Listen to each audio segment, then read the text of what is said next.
Welcome to another episode four? Episode four of our podcast where we talk to independent designers to have a bit of a chin bag about all things independent games when it comes to play testing, crowdfunding, getting their first game out there. Maybe they're veterans and we want to talk a little bit about the industry that's grown.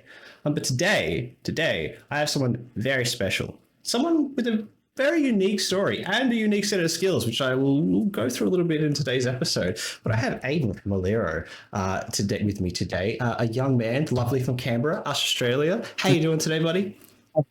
Hey, Dylan. Yeah, I'm really well, thanks. I'm It's the really way, excited man. to do this interview. Yeah. Oh wow! Oh, great. Makes you feel a little bit powdered up. Love it. How you doing today, man? I mean, it's a bit hot here in Australia today, but how's everything flowing? I know you've had a busy couple of days with a few things going, but how you doing? Oh, yeah, really well, thanks. Yeah, there's there's a lot going on at the moment. A lot of good things happening, and Yeah, yeah, just working hard and chugging along. that's all we can ask for, um, man. That's good. So, for those who may or may not know, Aiden's had a couple of run ins across independent game design. He's also a bit of a musician, which is really fun. Does a little bit of merching and stuff for himself as well. So, like I said, diverse skill set. But today, we'll probably touch on a little bit of the other things, but we'll probably mainly stick with the tabletop board games. But look, if you ever want to check out some cool bands, we'll probably have some links in that where he does his work, which would be awesome. So, you guys can go and check it out after the show today. But let's kick off. Board games, tabletop. How'd you find them? What made you fall in love with them? well, I think my love for board games probably started when I was quite young, and I imagine for a lot of people, um, you get introduced to board games, card games when you're a kid, and I think that love for games really carried on as I grew up. It started with like Uno and Scrabble and all of those sort of easy games to learn and get introduced to. Monopoly, played that a million times. Yeah, yeah. I can And relate. you Yep. kind of you kind of dive deeper into the games as you get older, and you learn about Magic the Gathering and Yu-Gi-Oh, Pokemon. And then it goes even deeper into like proper, role-playing games like Dungeons and Dragons. Um, and yeah, I've just always been really interested in board games and quite passionate about, I think, the design aspect in particular. It's really fun to look at crystals and all these different kind of drawings that artists do from around the world. I really like crystals, so that's why I brought that up. But yeah, it's pretty amazing. I think there's a lot of things that you could say about card games that reflect the imaginations that people have as well.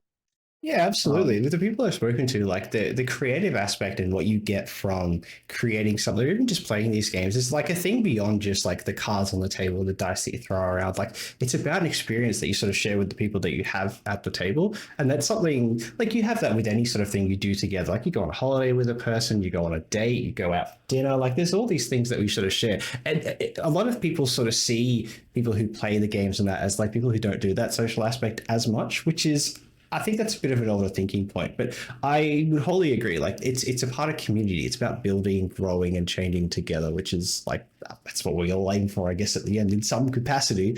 Yeah. So yeah, awesome.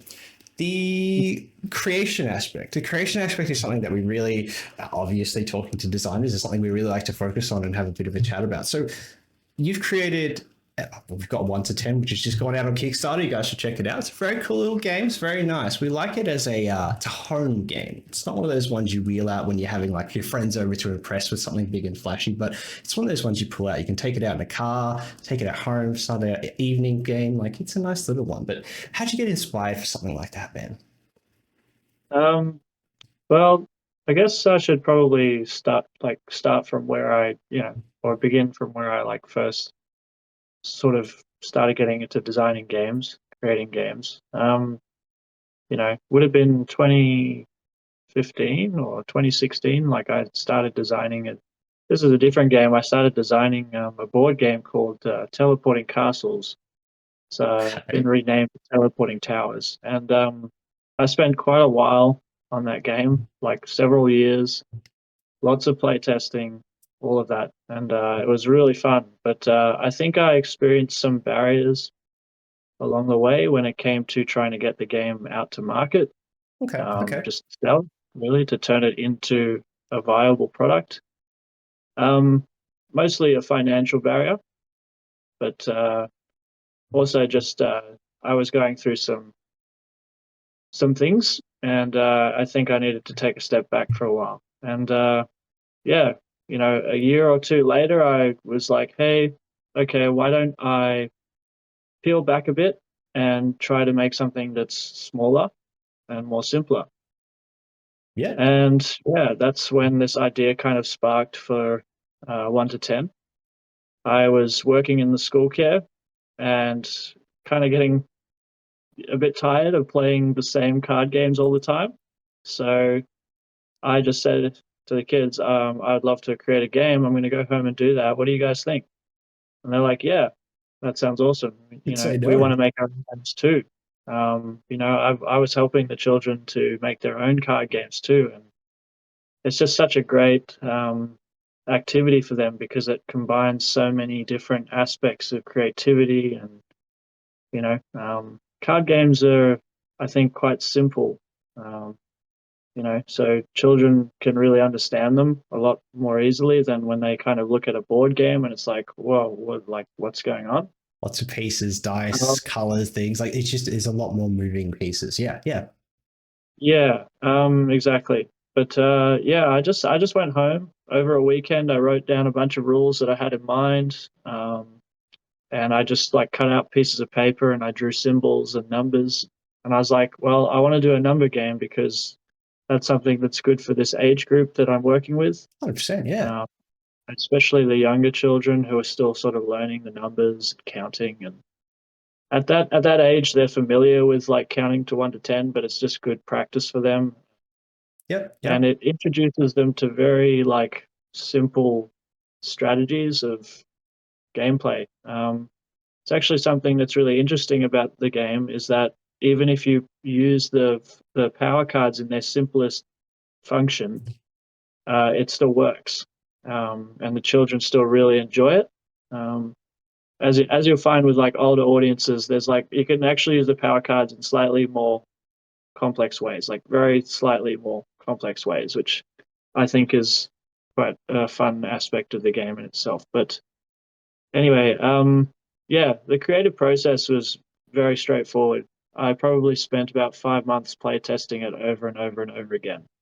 Yeah. Wow. Um, you know, Before I was like, okay, I'm very certain that this works, um, and it's got enough playability that I'm happy with it. Um, so I'm gonna go and pitch it to a game shop and see what happens. Yeah. Um, Fantastic. That's a yeah, it's a unique. I think that's a.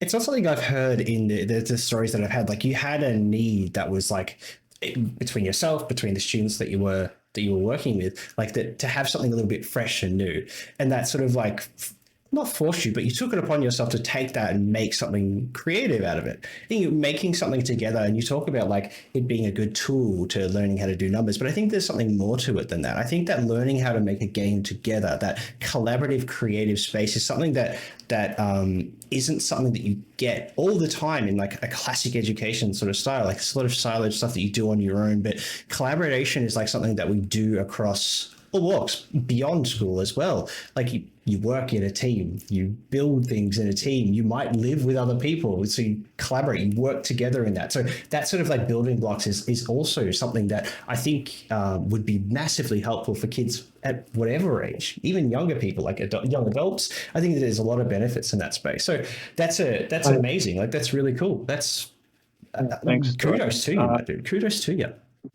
I definitely agree. I think it's absolutely, at least in my view, I think it's absolutely vital that children at that age are being able to, express their imagination and actually turn it into something that they can visually see and use and apply.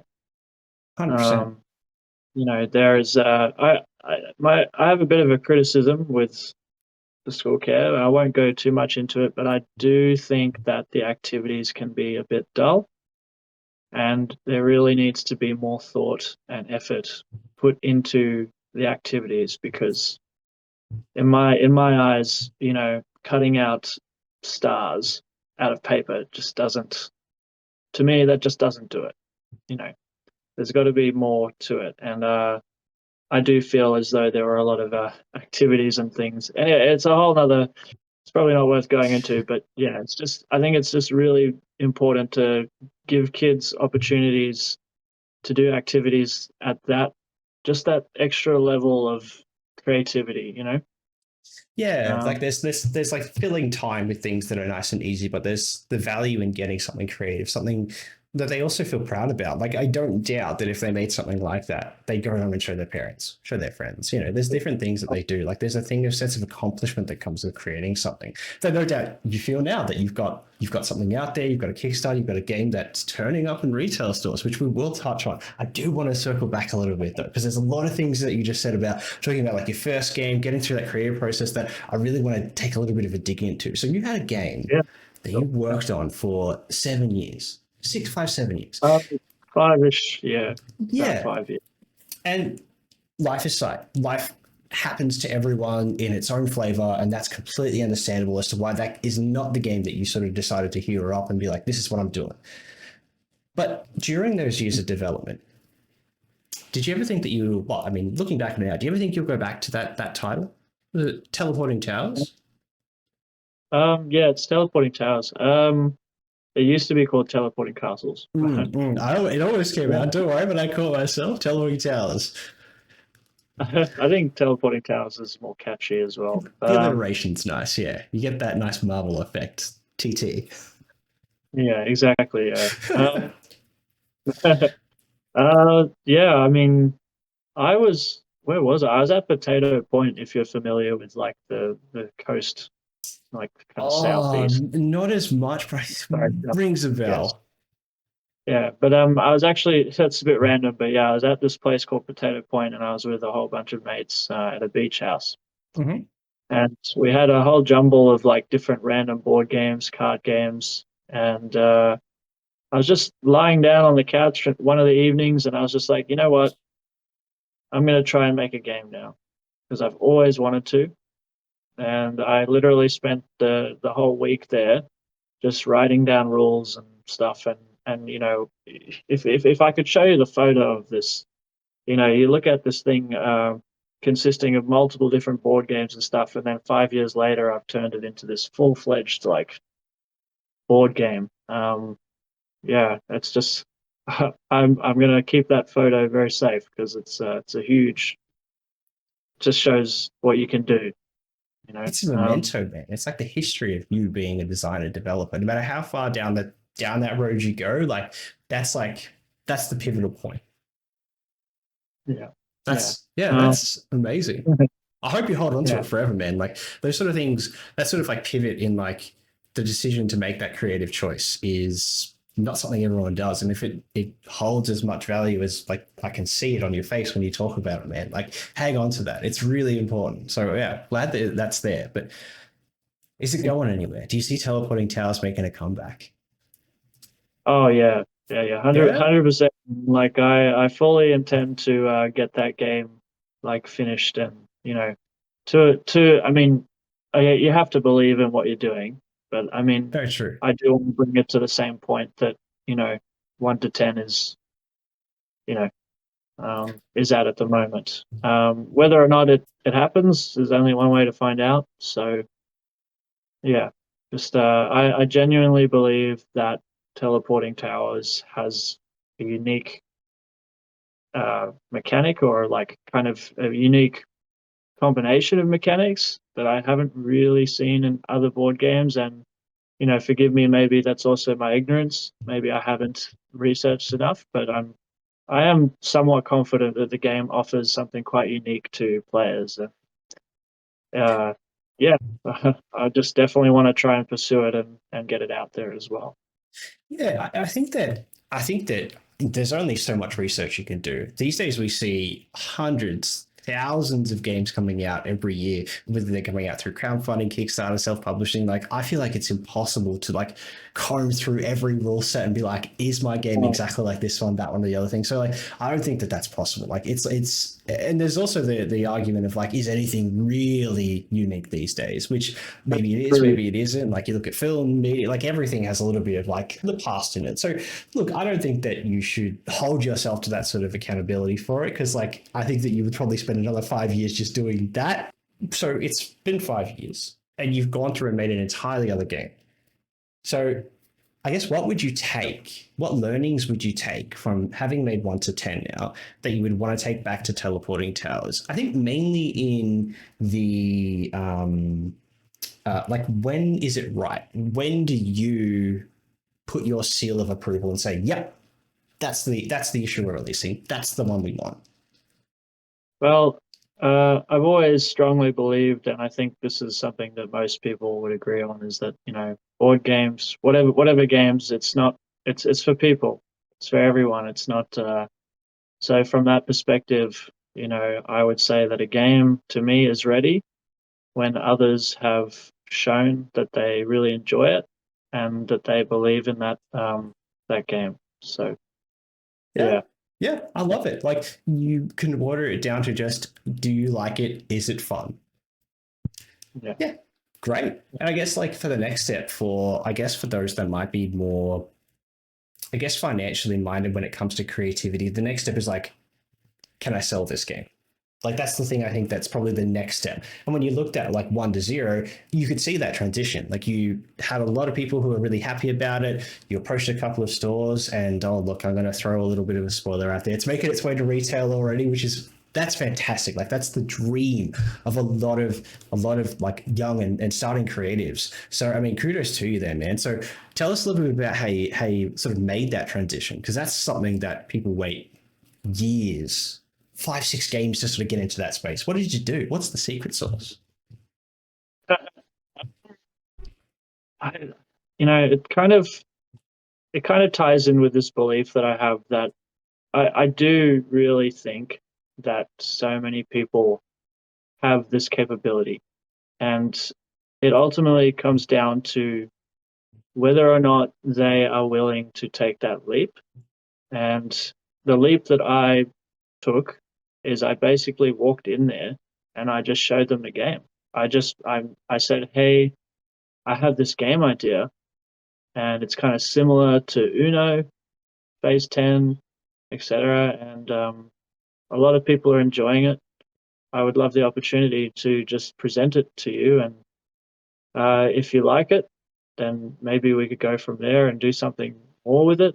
But if not, that's totally fine." That's literally what I said. And the next thing that happens is I'm introduced to Oliver. He is the owner of Ronin Games here in Canberra, and they've got 2 stores now actually, so Woden and Belconnen. And I do think that getting it into the shop is a big step, and it definitely is crucial to. It's probably one of the most important parts of how I achieved what I have achieved now. Um, I definitely, again, I stand by the point that I do think that a lot of people could do it. It's just whether or not they're willing to put themselves in that uncomfortable position and just try it. Yeah.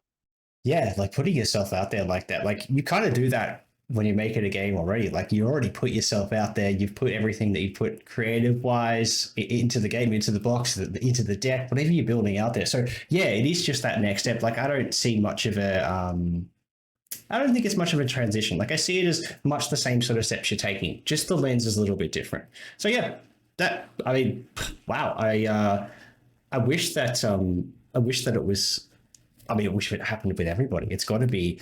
There's got to be something special about the game, and like, again, you probably can't even like put your finger on exactly what it is, but it probably hit the right person at the right time, the right place, and it happens like that, which is awesome. Like, that's It's a unique experience. I think there's a handful of people that I've had discussions with and talked to, not even just on this interview format, but the Yeah, across the events we've been to and that, and like that's a it is a yeah, like some call it, I loved the piece about the education. Like that's a huge thing. There's a huge part of like that thing about growing, developing. Like it means that anyone can do it, and that's cool. That's what Kickstarter does, and that's what we want to do too.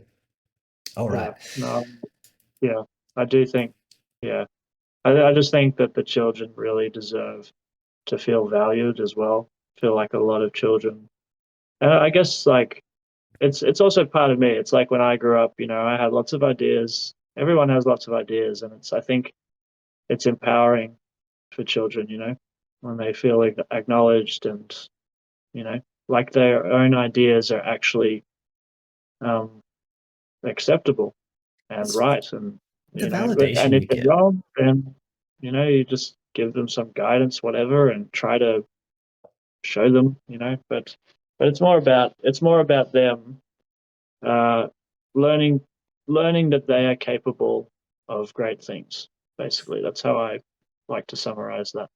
I Yeah. think that that's something that you have when you get into like the sphere of education, no matter where you're at. So I've done a couple of sessions here and there of creative writing where I helped people Oh do stuff around tabletop roleplay games. And like people came there just because it was creative writing. And then creative writing doesn't always get that same sort of lens of like, this is what you can do with it. Like these are the avenues that you can look at. And not everyone's going to go out and become an author or create tabletop roleplay games. But it's just that yeah. creative avenue, like opening that box of like, what can I do with this skill? How do I translate it into other areas of my life? And not every developer designer that I speak to, that we support, that we bring on to is going to make that $1 million. But there are things that you learn through a creative process through this thing that you can apply to the rest of your life, and decisions you make, how you look at these things when you're looking to grow and change, or setting the goals for yourself as a designer, as a creative. And I think that's really unique as well. Yeah, I mean, it's like I my background. So a little bit about the background of is for me is that and it kind of comes from my parents a little bit too. They're both sort of in the construction industry. That's like they work around those spaces, and they inspired me a lot when I was younger. And my mom and like my dad kind of pushed me to try lots of different things. Um, I don't know where I'm going with this, but like it's just more. Um, I lost my train of thought. That's all good. It's the encouragement, man. It's the okayness to try things. And I think in trying things, you succeed and you fail. And you learn the most when you fail, or that you're when you're wrong about something. If you're willing to go and, learn from the mistakes that you've made, like even doing things around, like it's the mentality of like, it's okay to make mistakes. It's okay to get things wrong. I will succeed sometimes, but I learn and I take the things that I learn from having tried so many things across to other avenues of my life. Yeah, I No, think that I, it's massively important. I just, I mean, I just like, you have to fail to succeed. Like Yeah, you just cannot be right about everything and know everything and win everything. Like it's all, you have to be a bit crazy to sort of look at the world that way and just assume that you're better or you know better or whatever. Like it's just, you have to be like honest, and you have to be patient, and you have to kind of get away from the sort of selfishness that comes with this desire that everyone has to want to stand out and do all of that, whatever, because I think we're naturally competitive. People are, that's just, I think, how everyone is really, to different degrees. Um, I consider myself a very, very competitive person. And like, I have to step back pretty often because I get, very emotional about it. It's just you're not in control if you're emotional all the time. Like, and you can overstep boundaries and all sorts of things, and it's funny how like the ego that we have, or at least myself, like it can lead to quite destructive like pathways. Um, yeah. just this inbuilt sort of persona. Um, yeah, Yeah, and like it comes to that, like you talk about being always right. Like it also comes into things like feedback, which is a massive part of what, that building something that, like we talked about the goal of a game being fun, people enjoying it.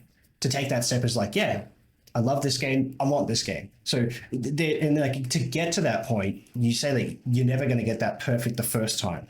And you have your first game that hasn't been perfect. It may come out again. It may be great. It may come out and be a game. And that's great. That's what we aim for. But if it doesn't, I mean, you no doubt have a lot of learnings to take. And I mean, you have a success after that. So you obviously have taken all that learning and been in there. And like you've taken that feedback, whether it's been good, bad, and you've adjusted and you've made something out there that is, I'd say, great. And that's testament to that, like learning, growing, failing, succeeding, stumbling forward, however you do it. Playtesting is a big part of that, I think, as well. So taking feedback, making adjustments, changing rules here, there, and everything. And yeah, I think it's a big part. So I definitely, yeah. I don't think the game would be what it is without all the people that have, contributed their thoughts and feedback, and yeah, it's just not possible. Like the game would just not be, yeah, what it is now. tell me, were the kids the most brutal critics that you've had? Because I feel like that might be the case. um, I mean, yeah, it's actually, I don't know. I feel like it's 50-50, man. Like, Wow. Okay. Okay. you know, like, because I think a lot of children, like, they're nice. Like, they don't think to themselves, oh, I'm going to be rude to this person. Like, they just kind of say whatever they think. And I think most of the time they, think nice words and whatever. But yeah, I've had kids say, this is trash, like literal trash. Like they've said that. And the same with like the animated video. I got that done by a gentleman in Melbourne, and I showed it to some of the older kids, and one of them was like, "Yeah, what the hell is that?" I was like, I was just sitting there laughing because I just spent all this time and money on this thing, and this one kid just comes out and blows it all out of the. It was hilarious, man. But I think I appreciate like the honesty, and I think that again, that's important. Um, just say how it is and try to kind of take in what everyone says. Yep. And you have to kind of, you have to decide whether or not that's reasonable, um, what they're actually saying. And It's yeah, I imagine a uh, tough process because how do you, how do you pick what's like a good piece of feedback versus a bad piece of feedback? No, I don't like the word bad for it. I think it's like feedback that you'll act upon and then feedback that you'll take on, but might not have a direct impact on your outcome. I will say that I do think there is bad feedback around, but generally speaking, that bad feedback I interpret as just a lack of care, basically. Like it's just a quick sort of comment that doesn't really hold any value. Okay. Um, Okay. like I've experienced that, not just from children, but I've had some particular individuals say some things, and I just go, There's okay, always one. There's you always know, one. Yeah, um, okay. That definitely makes sense. Like having a short, sharp, not really constructive sort of feedback. Like, okay, I'll give you that one. That's definitely a point for what I would call bad feedback. But I guess constructive is probably the angle. Like good feedback, like positive feedback, and then constructive feedback is probably what I would be more what how you're differentiating those. Like that's probably the thing that gets it because both of those things, like one makes you feel great, you get that dopamine hit. Someone loved my game, that's awesome, and the other one is like can be reflective. It can make you help, like you consider changes in that. But how do you weed through those? yeah, I mean, I think again, I just I'm trying to make a game for people. It's not for me. Like I love games, and sure, I love playing my own games, but it's the same with music. Like nobody goes and stands on a stage or whatever and sings to themselves. Like that'd be just weird as hell. Um, you know, Yeah. music is such a powerful way to connect to so many people, and why can't games be that? It's the same thing. It's just A lot of art forms, really, any art form should be for everyone. It should be a celebration of life, regardless of whether or not it's a card game or a song. You know, could be could be anything. I imagine, even if that sounds a little bit silly, but yeah, Connecting people through a medium is something that we do every day in our hands with our phone every second of the day. I think the normality of how you do that in the formats that you do, I just don't think that games have had that lens in a social perspective to be that thing. And the community that we have, who people who play games, love games, design games, I think we've seen through that. Like it's not even seen through; you've experienced life through it, so you know that it brings that sense of community. So yeah, 100% agree, man. Like it's a way to connect people. yeah, yeah. I mean, and any constructive feedback, I'll always actually sit down and try to kind of break the game down and look at the specific parts that they're referring to when they provide feedback. And if I do come to the conclusion that, well, yes, actually that's a great idea, that's a great piece of feedback, because I can actually start to see, oh, well, hang on, you know and it's kind of like, if they're talking about, for example, if it was 1 to 10, like, I'll give you an example. Is So the most debated card of this game was the peek and flip card. You know, Okay, most people said, most people said, yeah, it's fine. What it does is fine.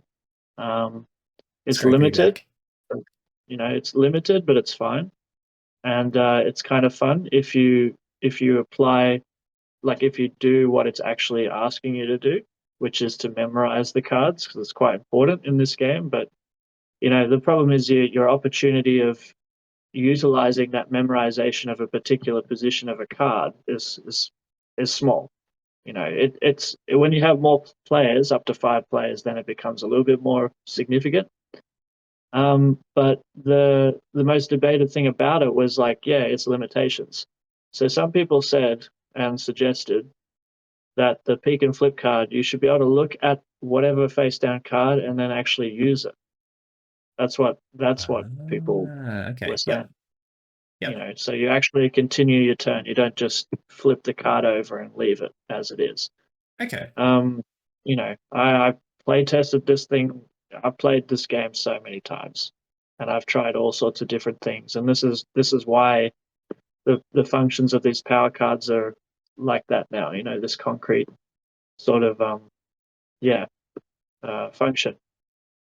It's kind of Um, like I imagine because you can't like the power cards are like they are the alternate ruling. So like outside of the normal rule set of how things move through the game, like they're randomness. They're the chaos that you're sort of throwing into the game.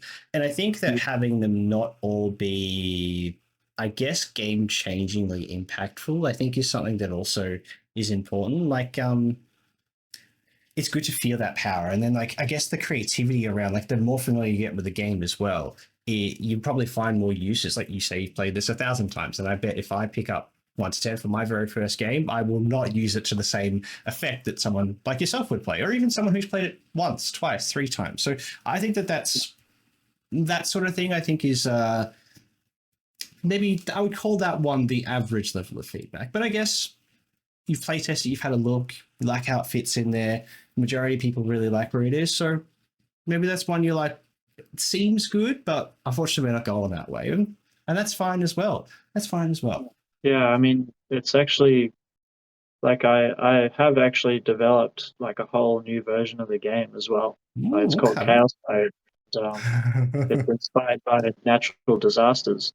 So Oh, it's okay. basically taking the functions of the power cards and elevating them to a point where the players have even more abilities, Okay. or Okay.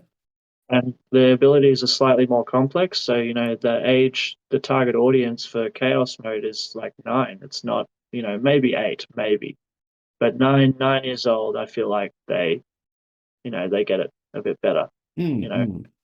um, I've hinted at this Chaos Mode version in my Kickstarter, and they will have access to Chaos Mode as a pledge, like reward, if Ah, the Kickstarter is successfully funded. And the power card that I've sort of given a sneak peek of is the volcano card. Now, I don't want to give away too much, like, because yeah, the Kickstarter's going on at the moment, and people will see this. But the volcano card has this completely different function. Like, there's different functions with all the new power cards. You've got the volcano card, the tornado, lightning, meteor, earthquake card, and it's just I personally think that it makes the game even more fun. So I'm very excited to get it out there. But yeah, it's not going to happen until maybe next year if the Kickstarter isn't successful. So In my yeah. time for like playing games that you call like similar to so like simple classic card games that have a bit of flair, a bit of chaos in them, I think that there is a special group of people that enjoy the more chaos, the more fun they have, and I think that I fall into that. So I love games like you say, like the Uno cards. I played a game recently, and I actually bought a copy of Mean, which is a new game come up from new publishers, self published game. I have a fantastic fridge magnet from them. They were lovely guys. Love meeting them. Doug and I'm sorry, I forgot the other one's name. Oh, it's so bad. Sorry, bud. But I got that, and I've had a chance to play it with them at a play test, and there was 5, 6 people around the table, and yeah, that extra chaos is always like welcome. There's always a little bit of there. You need like I played with 5 people I had never met. And by the end of the game, we're all laughing and having a good time together because of just the craziness that happens at the table. So yeah, look, guys, I would highly recommend if you love you love stuff in that genre, check out the Kickstarter. The Chaos mode sounds like a lot of fun. Like I hear volcano, tornado, lightning, and I'm thinking there's a lot of craziness going in there, like chaos happening at the table, and that's my cup of tea. That's definitely my cup of tea. Oh, awesome, man. I really appreciate that. Yeah. Oh, so worries, man. No worries. Like happy to do a shout out for it. It's something really cool. And it's the kind of game that I love to like. I called it the at home, the taking the car. Like you take it on small things. Like I have a handful of games like that. I'm always looking to make that a little bit bigger. Like we do a little bit travel here and there where we can, but just having something small that you can just throw in a bag when you're doing a travel or like going to a game day and you're like, oh, I just want a couple of little things to throw in. It's perfect for that. So look, I haven't backed it yet because I've been a busy boy the last couple of days, but I'm waiting to back mine as well because I would love my copy to throw into that stack of that throwing games that are just easy to pick up, put down. Yeah, it's gonna be awesome. Thanks, Dylan. I really appreciate that. I mean, yeah, of course, only if you like it, and yeah, I've had a look at thanks. it, man. I do like the look of it. Yeah, yeah. I don't know. I'm a bit strange when it comes to like spoiling games and picking out stuff like that. I like to go in with like a fresh perspective, like with movies and films and stuff. I like being able to experience it as the artist intended. Like I don't like watching trailers for stuff anymore. I hate spoilers for everything. I just like So going in if it true. looks good. So Um, true. Oh my gosh. Like yeah. with video games too. Same. Yeah. Yeah, I can't watch live streaming of anything that's new. I'm like, I want to go in, experience what is intended for myself. So yeah, it's a pet peeve of mine. My friends will tell you black and blue in the face. You start talking about something new, and like we're talking in like a voice call or something, Dylan will mute himself or mute you to get you to stop talking about it. I'm that vindictive about it because yeah, there's just something. And the more I've gone through this journey myself, I found out how much more of a creative that I actually am as well. Maybe it's the creative in me that just likes respecting someone for the work that they've done and just seeing it as they intended. But yeah, I love it. Like going to normal, like a classic mod, like a museum as well, like going to see art portraits, displays, all that stuff as well. Because again, you can't get what's there in pictures. It's just not the same. It is not the same. That's so true, man. There's a lot of value in those words, man. Yeah, it's there. It's there, and I love it. Like I'm a sucker for that sort of stuff, and the sentimental on that side for me for sure. Like I want to go through some Kickstarter stuff with you, man, because it's something that we get a lot of questions. People aren't sure; it's their first time. So you've been through a campaign. So you started 1 to 10 a little while ago, and you took it down because you were unhappy for your own reasons. I'd love to hear what they are. I'm going to say. I mean, you've relaunched just yesterday, day before, and honestly, the Yeah. page looks 10 times better, man. Like, and it looked good before. Like, went from a 10 to a 12, you know? So it just a little bit more personal in there. And please go check it out. It'll be in the show notes, guys. Go check it out. It's great stuff. There's a little couple of videos on there, some playtest stuff. It's really cool. Couple of reviews as well. Yeah, great little segment. So talk to me. What's crowdfunding like? How's the process been for you? Right. Well, I think I'm still learning a lot. I'll just say that right off the bat. But you know, the Kickstarter was recommended to me by the store owners. Oh As wow, as okay. the you know, actually it was Oliver from Ronin Games that I mentioned earlier. He's actually the first person that suggested it to me. Um, and he just said that there's a lot of potential. So I decided to go for it, and I because there's a lot of things going on. It's not just the games; it's the music. Um, I was doing a lot of work as well, like with my job. I started setting it all up, and I'm a pretty ambitious person. I usually like to aim high all the time. That's just what I strive for, I suppose. I push myself a lot. And I set up this Kickstarter and I had all the materials there. And, I was even reading about, some other people's experiences and saying, sometimes you just got to set it up and don't worry too much about having all the little details in there. Um, you know, for me, like before I started school care, I was working in architecture, and it's very common for a lot of people in architecture to kind of be perfectionists. We spend countless hours trying to do all the little details about whatever the floor plan is, and it comes right down to like a line on the page. A line on a page can say so much, and it could be the cause of like missing a certain wall that's even built. Like it's literally that sensitive. But anyway, I eventually said to myself, okay, I think I've got enough here for this Kickstarter. So I set it up, and then I decided to try and do a $25,000 funding goal, and I shared it on the Board Game Geek Facebook group page, a few of the other board game group pages, and straight away, almost straight away, the first comment in response to the post was, "So you're essentially, it's a card game that's 25,000 like dollars. Like, why so high?" And I just said, "Yeah, I'm really ambitious and want to aim high and feel really confident in my game." But the more I sat back and reflected on that, I was like, "Hang on a second." I actually spoke with Hayden about this a Yep, few yep. times. And, I think Hayden's here as well. He's lurking in the So, background always, yeah, always.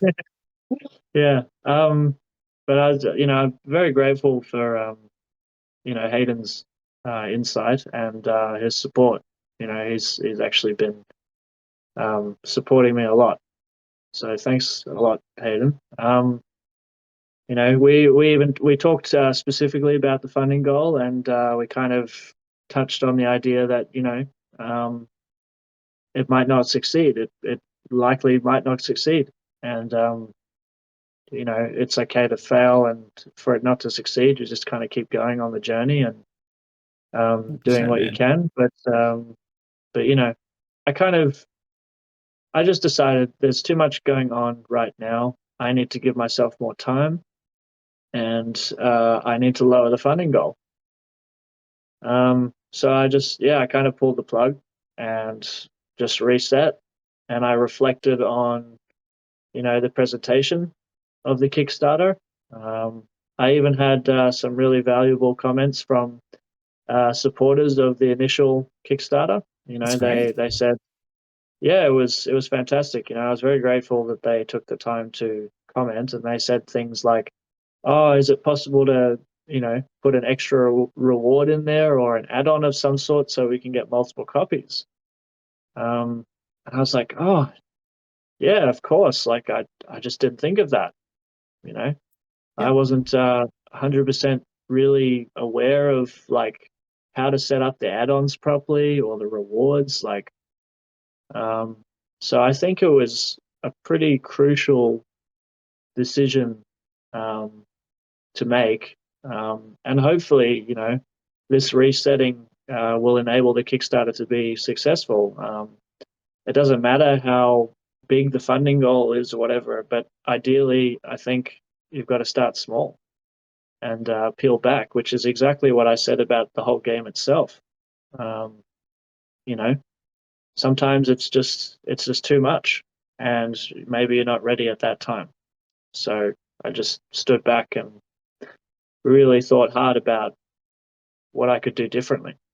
Um, I so like yeah. that. I like that. And it speaks to the same thing we've been talking about. Like you've set a goal for yourself. You've it's gone out there. You haven't let it sort of like ruminate with yourself for too long, maybe not too long. And then you've looked at it, you've got some feedback, you've taken on that feedback, you've reflected upon yourself, you're like, they're right. And you've taken it upon yourself. It's not something that, from just the way you express it, it's not that I feel that you feel like you've failed. I say failed. I guess learned is probably the word that I would use more, because you've taken it, you've taken constructive the criticism, you've done something with it yourself, and you're back at it again. So I don't call that a failing. I call that learning more than anything else. So I would say, yeah, that's awesome. What are the thoughts for like international? Is it something that you've thought about? Do you want to do stuff overseas as well? Or you want to keep it local for now?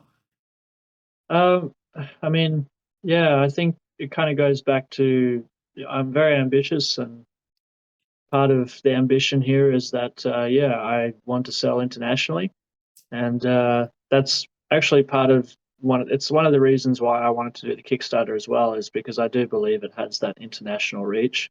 For Um, sure, man, and for sure. yeah, it's certainly. I actually sent off a deluxe version. This guy's got the first deluxe version, by the way. His name's Daniel Fullard, and his Instagram is called Board Game Addict UK. Um, I was kind of, doing a bit of searching around and looking at strategies for marketing and promotion, and definitely having someone someone who's known for reviewing games to review 1 to 10 was a important thing for me. Yeah, for That sure. expertise, and not just the expertise, but the audience. Um, I sent off that deluxe version to him, and he's left a review for me. That's Um, awesome. he's given it like a 7 out of 10, which I, I'm pretty stoked about for a card yeah, game. I think that's great, and I just most importantly, I valued just his honesty in his reviews. So he's already posted up the number review on Board Game Geek, but he said he's going to do like a full sort of page breakdown of his review and why he's given it that score. So I'm really looking forward to that. wow. Um, I have been considering, looking at other board game reviewers in France, Germany, the US. Mm. Because I think it's I would highly recommend to really anybody who's making board games to consider that as a way to market their game. It's definitely one way to do it, I think. I Um, look, I would really agree with that. There's a big thing that comes with like crowdfunding and Kickstarter. Like there's a lot of eyeballs, like just eyeballs, and people who want to get these things, buy these games together. So I think that like transitioning that to post crowdfunding is like that's a big challenge for a lot of people, because there isn't that place to be. Like Board Game Geek is great there, but they don't have ways to like buy and sell through that space as like easily. Like they had that trading thing for a while that might still be kicking around. I haven't looked at it or used it in a long time. But there's not like that transition. Like there's no place to be like where I can put all that and be like, cool, this is where you can go. This is where you can go to do all that. So I think that like getting it out there in the ways that you can now with reviewers, people who talk about games all the time, and people spend hours, hundreds of hours a week, a year, a month, looking at like Instagram, YouTube, TikTok, like all these places where they can go find stuff out. So that's where they are. Why not go talk to them it's for sure? Yeah. exactly. I just there are so many yeah, as you kind of touched on, like there's so many different avenues and different ways or the different tools at your disposal now. I Mm. definitely think that leveraging as much as you can um, is a good idea, as long as like it's you can kind of see it's going to have some value to it. And I mean, that might not be the best perspective, I suppose. It's more like just, yeah, consider the options and have a look at what other people are doing. Um, Look at other successful examples of games. And you mentioned Exploding Kittens. I've looked at that Kickstarter page. I don't know how many times now, man. Like Yeah. I look at it often, and I'm like, okay, I can see what's happening here. Interesting, like strategies, interesting decisions to make based on like how they present the game, um, and the rules, and yeah, the story of the game as well. It's really fascinating. Um, and I also think I've like ever checked it Gloomhaven out. and Frosthaven, they've got some really good Kickstarter pages that They I've seen. do. They do. I've definitely seen those. I have played a session or two of Gloomhaven, and yeah, they have amazing Yeah, stuff there. The artwork, the story. Yeah, it's a piece in and of itself. yeah, it's. I was really like, because I was really blown away because I was like, the amount of work that goes into just literally the aspect of like presenting the Kickstarter Hmm, is hmm. like is insane. You know, Oh yeah, I mean, I spent a lot of hours, you know, just getting all the images and the graphics and everything. Like it's time consuming. It's really time consuming. yeah. There's Um, text you gotta write. You gotta make sure it sounds good. It talks about your game in the right way. It gives the best parts of it without being paragraphs upon paragraphs upon paragraphs, just like one section. So yeah, it is a skill. Like marketing, that's kind of what it turns into. Like that that vertical of what you've got when you're scrolling down that page. Like that's your little 5 minutes of just trying to get someone to win over and look at your game and be like, yeah, that sounds great. I'll have a look at that. Yeah, it's got to be tough. Got to be tough. And drawing, like you say, drawing inspiration from those who have succeeded. Like that's good. That's really good. so And I think it's definitely an important thing to do. It's mm, like there's a reason that those people succeed, and so I think it's only logical to kind of look at that, and try to understand it better. yeah, Yeah. I've talked with a few people about goals. So goals for yourself, goals for I guess yourself looking at yourself as a studio. And I wanted to ask, from your perspective, what is the goal for you and for Ellero as a name, a brand, a design studio? What do you want? Well, it's yeah, it's a good question. Thinking about the brand. So I've had the Ellero brand for quite a while. Probably since I was like 15. Wow. Um, I've been using it, yeah, because I initially created it for the sort of solo music that I was doing, the electronic stuff, and I still kind of dabble in that, but the focus is mostly on the band now. But yeah, I just wanted to create a brand that was very personal and like represented me, and all the different things I wanted to do, because I could have taken the pathway of designing a different, brand or logo for every different creative space. I could have, instead of saying by Ellero, I could have said like by, I don't know, some kind of games studio. Like Yeah. 1 to 10 by some kind of game studio, or like the music could have been, I don't know, by something else. Yeah, I've done other things as well. Like the animation or the architecture. Like there's a lot of different things that I've been trying to do, and for me personally, I just would rather have it all encompassed in the one brand. Because there's a lot, so much work goes into like making different branches of brands. Like that's really intense, and who knows, like maybe one day I might look at doing that kind of strategy, but for me, it's more about just having that one entity. It's yeah, it's a lot better. But with all of that being said, I am, starting to collaborate with people more and more. And that was, if we're talking about goals, that was one of my biggest goals this year, was to get out of my comfort zone and learn to collaborate with people more often.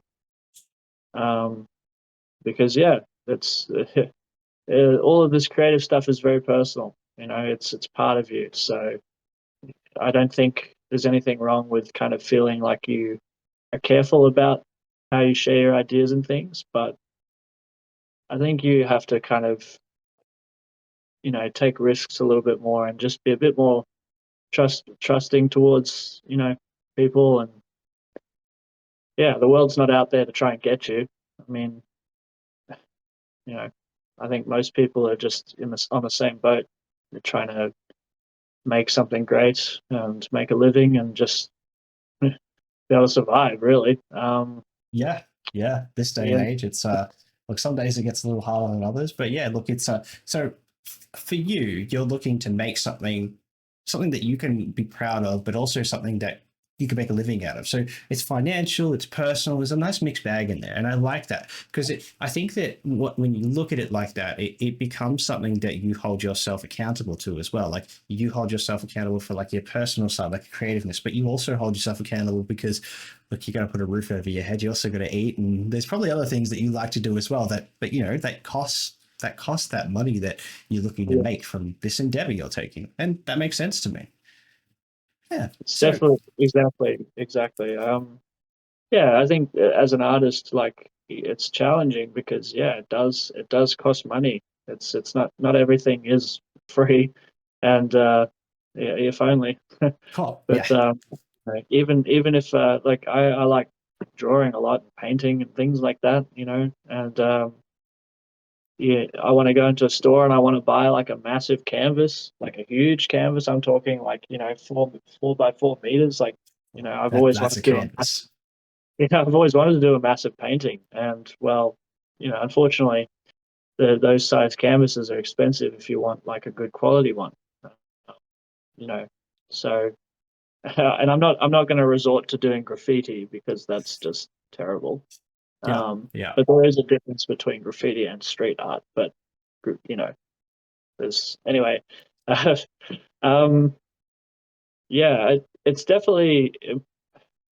I'll tell you this, right? So about 6 months ago, I actually deleted all of my video games.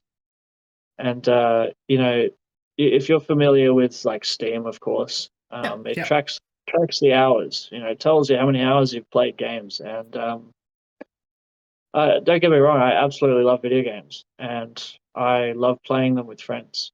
Um, you know, maybe like, but I literally have not played a video game for like 6 months by myself. I've only played a video game or two, like with some friends, very recently. And I made that decision because, and this is kind of with 1 to 10, is it? So I wanted my another goal was I want to create things that are actually going to provide something for me in the future. Now, the video games gives me kind of, in the moment, I feel a lot better, and the joy of being with friends and etc. And like that's all awesome. But video games kind of turned into an escape for me, and I think a lot of people use video games as an escape. Um, because yeah, it just takes your mind off of things, and it's very fun to play the shooting games or the Dota 2, Counter Strike, Rocket League. The Um, classics. Yep, the it's classics. yeah, lots of fun games, and Age of Empires too. Like competitive AoE 2 is really fun, but it's a bit intense. It is. Um, Yeah, I understand. As a man who's played and watched, well, I haven't played for a long time, but watched StarCraft for the last, like, StarCraft 2 for the last, like, StarCraft. 12, 13 years, however long that's been kicking around for. Like, I know entirely what you mean. Yeah.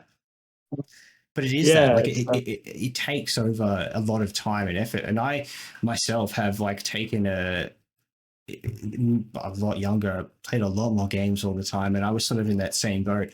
And now I think I have a different relationship with them entirely. Like but again, it comes down to like self discipline, and like that's the thing when you like yeah, whether you're building something, trying to control how you form through your life like day to day, like that's something that we all take into consideration, like what's good for you, what's not, and what helps you, and what you need to sort of sacrifice a little bit to make sure that you're in that right space to create something, to get to the job, to do the thing, get a good night's sleep. There's things around it. So yeah, I mean, congrats, man. I mean, like that's a big thing to do, and I know a lot of people, myself included, a couple of years ago, who probably couldn't do that as easily because it is a great escape.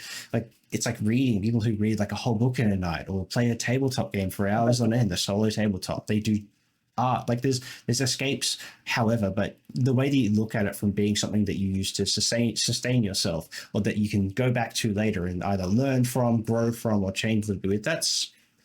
That's a unique thing, I think, to not many creatives I've spoken to. A lot of them do just sort of fall into it, and it can be in the creative space. There can be a lot of different mindsets, and I think that when it comes to like this sort of medium, like there's a lot of neurodivergence in the space. Like we meet people of all walks with this, that, and the other, and like myself, part of that community as well. And it's been great for me in different flavors. So I think that who you are, being in tune to yourself helps a lot with that too. But that's good for you, man. That's good. It means you get to focus on the things that you love, and at the moment, it's making 1 to 10, which is great. Thanks, Dylan. Yeah, Yeah, it's just yeah, I just spending too much time on the games, so I miss them. But yeah, just the game, the 1 to 10, I would never have done any of this. I think I would have probably spent at least another 50, 100 hours or whatever it is on Counter Strike. To be honest. yep. It's those little things. But look, we all do it, and you'll go back to it when you're ready. Maybe you won't. Who knows? That's part of the journey, man. It's part of the journey. Yeah. So you're a Canberra man, and that's look. People say it's isolated, it's so far away from everything, and I think, look, yeah, maybe not, but it doesn't really matter. But the community is really where it's at, and Australia has, I would say, it's a decently sized community, but they're definitely not anything when it comes to like the US or the European regions Oh, and that. So no way. how much have you met with the community here locally? Is it something that you encourage? Have you done a lot of? If you haven't, I would highly encourage it. But tell us about your experience in the indie space. Sure. Let's see. Yeah, it's a bit of a blur. There's just so many different like so many different pieces to this. Well, if we're going to talk about the indie community in Canberra, I've definitely met some pretty creative people here, and that was at CanCon Mm, um, massive event. at the start of the year. Yeah, that was really fun, and I met a few different board game designers, and I also said hello to a few people who had made what did they like comic books, Yep, yep. lots of lots of different art forms. But I mean, to be honest, like I probably haven't spent too much time like really interacting with other like board game designers specifically. I definitely, I'll try and be supportive towards other board game designers. I think that's pretty important Yeah, if for you're working sure. in, and there's some really great ideas that I've seen as you kind of mentioned earlier as well, like Neural Forge Games and their is it Nimbus? Nimbus, yeah. Like, Yep. when I first saw that, I was like, what a great name as well. For something that's like chess, like Nimbus. It's so cool. That's such a Yep. great name. I feel like they really hit the nail on the head with that name because it's like, I don't know, it's just something about that name that really stood out to me. And I was like, I really like that. It And that's falls into the same like pits, like you say, chess, like chess, checkers, like those simple strategy games. They're very short, sweet names that you can recognize like that, and I think it falls into that a little bit. Yeah, I mean, it's exactly, and that's just the name. Like the game itself is so cool. Like It, I'm still yet to play it, but oh, you just should. watching. You should. If you you ever make your way down to Melbourne, I have word by someone that Hayden, our good friend, might have a copy. So, look, if you ever make your way know, down here and we get together sometime, maybe he might bring his copy. I don't know, but we could always ask him because yeah, it's a hell of a game. I'm definitely up for that, man. If that's a possibility, but yeah, I mean, I might try and visit Melbourne start of next year. Just I've got a couple of friends there that I've been meaning to catch up with. Amazing. But yeah, definitely try to connect if we're both there. Yeah, awesome, Um, awesome. We'd love to. Yeah, come out for yeah, quiet one. We'll have a drink or two, play some games. Sounds great. It's what we do in Melbourne. You see people in like bars, cafes, and that sometimes, especially up to slightly to the north of the city. People have got board games and that out all the time. Between like the bingo nights or like quiz nights at pubs and bars and stuff, there are some board games that get flung around. So we wouldn't be the weirdest lot out, which is something I never thought I'd say when bringing a board game to something like that. But hey, that's Melbourne for you, I man. mean, that I think that's pretty awesome. I kind of wish we had a bit more of that. There's definitely some groups here in Canberra, local groups. They have regular, I think it's monthly board game testing at Looking for Gamers in Canberra. Yep, Yeah, love got those a really nice things. group. Yeah, we have a But I, couple. mean, I haven't personally attended for a couple of months now, like quite a while actually. But yeah, I Maybe do this is want to that try wake and up call spend. to go back. Maybe it is. Maybe you don't know. Yeah, yeah, we'll see. I mean, I want to try and be involved in the community. You know, that's a big aspect of Very much so. Yeah, yeah. reporting. Yeah.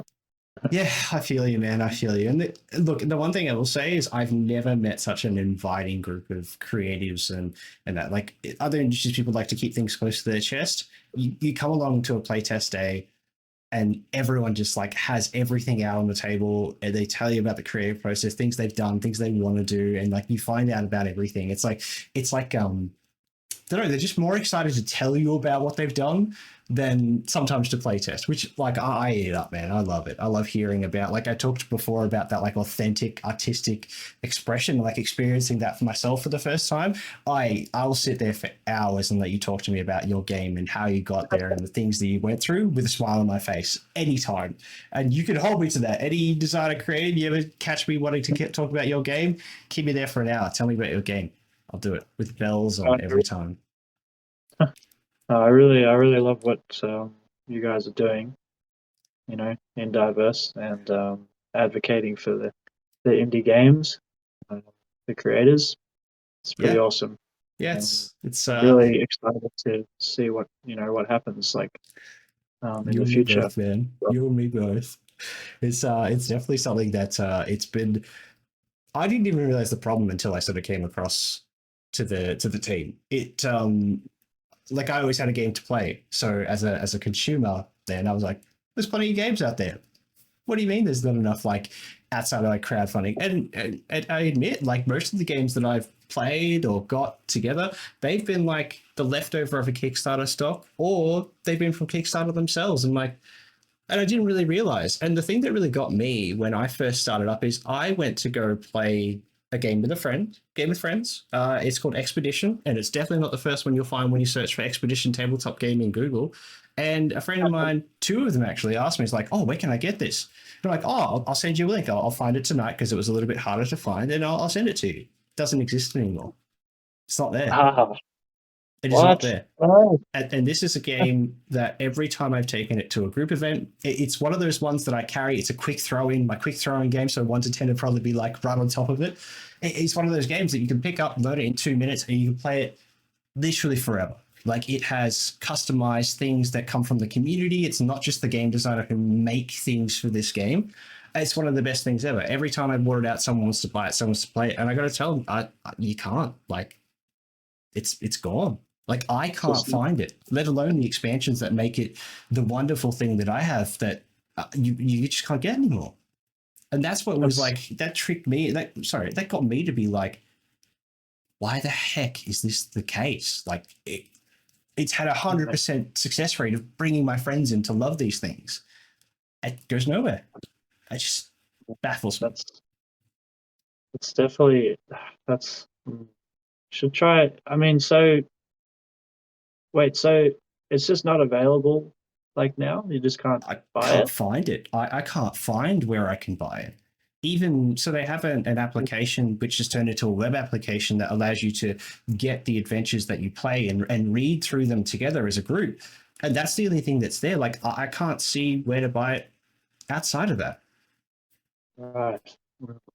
Oh, Yeah. that's a little bit unfortunate. Yeah. It, Um, it that was like sucks. a great game though. It is Yeah. like the greatest, like, role play game, tabletop role play game light that you've ever seen. It takes It's called Exhibition. Expedition. Expedition. Sorry, Mm. Expedition. Hmm. Right. It takes a lot of the math out of the games that like role play games, the big daunting elements, takes them all out. You don't have to work no math. You don't have to add. You don't have to do any of those things. Oh, there are Okay. cards in that make you add numbers, but it's all on there. It's all on the card. You don't have to remember like mechanics and all this sort of stuff. And it's just mostly a talk through RPG where you talk through scenarios and events. You make decisions together. It's literally a diplomatic thing, so you have to have everyone agrees as a majority vote. And if there's an even amount of players, it's a free council, and the person with the phone or the device that you're playing with, they make the ultimate decision. So it's a choose your own adventure in a group. You get to play together. It's timed. It's paced. It's honestly, like I said, it's one of the best games I've ever played. It is like on the top of my shelf every time I have people. I'm like, we'll play some Expedition. It doesn't take very long to play. Sounds fantastic. I mean, everything that you've said there about the game is things that I really love. And if I don't have to do as much work tthinking about numbers and things, well, that's a bonus. That's like fantastic. Mm, Um, mm. It, like I said, it is a crying shame, in my opinion, that game will. I don't know if it'll be able to be bought ever again. Maybe this blows up and people will be like, yeah, what it is, and they'll go knocking on the door of the creator and be like, we want more, we want more. But Come on, man. I just don't know. More of this, please. Look, I have about 8 to 10 people that would be like first in line to get it there, because every time that I meet them, and if we're having a game like that, they want in. And it's just Surely, there must be a way to contact the creator or something. I would hope. They do. They have like they're still a studio. They're still the same people. You could reach out to them on socials and that. Maybe I'll reach out to them and bring them on and have an interview with Just them. walk in there and be like, hey, like, I want another one. Give me more. It's so funny.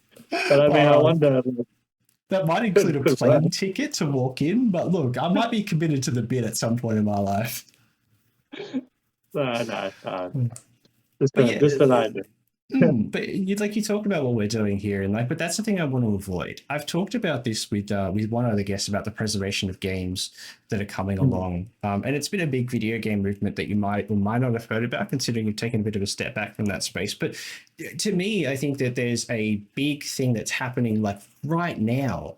It's already happened because Kickstarter's been around, and there's thousands of games that have hit someone's shelves at home, and that's where they stay. And there are games out there that are so worth more than that. Like it's not for you to leave on your shelf. Like 1 to 10, I don't want to ever see sitting on your shelf and no one else's. And no one else is ever going to get it again. Like that to me that's a shame.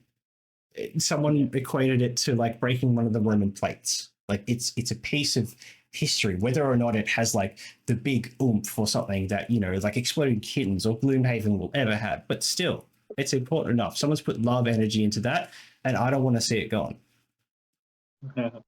Yeah. I've definitely noticed. Like, I mean, it just became a bit more clear. Like, well, I just noticed it a bit more. Sorry, just browsing on the Facebook Marketplace and some of the board game groups. I've seen a lot of people with like hundreds of games like on their shelf. Yeah. Just constantly posting, "Hey, I need to get rid of some of these. Who wants this XYZ?" I need more space. Yep. It's like every third post on like anyone who's like in like a community space on like the social media. Yeah. I agree. Yeah, I just can't believe it. Oh my goodness, it's an overwhelming amount of games. I mean, I just wonder how often they get played. But, varying degrees in my experience, but it's like people who have a library. Like I have 2 bookshelves full of books, like in the other room, and they are not small. But I can't claim full onus. Like my books probably take up one of them, maybe half, because tabletop roleplay games are big and take up a lot of room. But between myself and my partner, we have 2 full bookshelves, and to me, I'm like, I never want to get rid of a book. Like I did a book swap once in my life and I never want to get rid of it. I am scared to find out if board games fall in that same category. Because look, going down this venture, I'm going to be picking up lots of games. It's already happened. I think I've bought more board games in the last 8 months than I bought in the last like maybe 2 years or so. So yeah, it's a bad habit to get into, but look, I'm just excited to get there. All right, so we talked a lot. Like, man, today has been around playtesting yourself, the games that you're making, everything like that. I want to take a little bit of a scope out a little bit. So there's a big things happening now, and I've spoken to two of our three creatives so far around the industry around Kickstarter and the. I guess the community it's sort of fostered in and of itself, not just for suppliers but for consumers as well. Um, you may or may Yeah. not be aware that there are big players out there putting board games out there into the Kickstarter crowdfunding space that most people who look at it at the company that's putting it together, like these companies can probably afford to put these things out in the traditional sense, a board game going to retail. I spoke about the Dark Souls. So Dark Souls getting its game, Elden Ring, I don't know, Cyberpunk, massive successes in the video game space, which doesn't always translate to tabletop, which not going to pull the wool over anyone's eyes and say that's the case. But what are your thoughts on like those big players like taking the risk of a board game flunking terribly and just pushing it out to crowdfunding because it's become so successful for people who rely on that and only that to make a name for make a name for themselves and succeed? Big question, I know. Uh, yeah, no, I mean, yeah, I think there's a lot to consider. Well, yeah, I think it actually highlights one of the most important reasons for why a Kickstarter is successful usually, or at least from my understanding, is that you really need to ensure you have a good audience, Okay. before you really try to do Kickstarters. But yeah, it's also, I think it's quite challenging for anybody who's an independent game designer to, if we're looking at the lines of, like, if we're looking at the position that we're having to compete against you know such big companies and things as individuals, that probably makes it a bit harder for us. Um, they, as you said, like, they are perfectly capable of the traditional route of just releasing the games onto whatever platforms they already have. Yep. So, they're not too concerned about how much it costs. Like, it's not as big of, yeah, I mean, obviously the money is important, but they have access to funds that you know like probably 99% of individuals who are going solo just simply don't have. Um, and whether or not, like, I will say I'm not super familiar with a lot of the big board games that have been published and put onto Kickstarter. I mean, I've sort of had a look. I think everyone knows Exploding Kittens, Yeah. or Gloomhaven, Frosthaven. Yeah, there's a lot of, I've heard of some things here and there. A lot of my attention has just been really trying to focus on yeah, my own game, of course, but I have also tried to research a little bit about existing Kickstarters, like ones that have already passed and that are usually successful. Um, and I'll go back to the first point I made in response to the question. I think it's a lot of it really ties, the success is tied to how big the community is.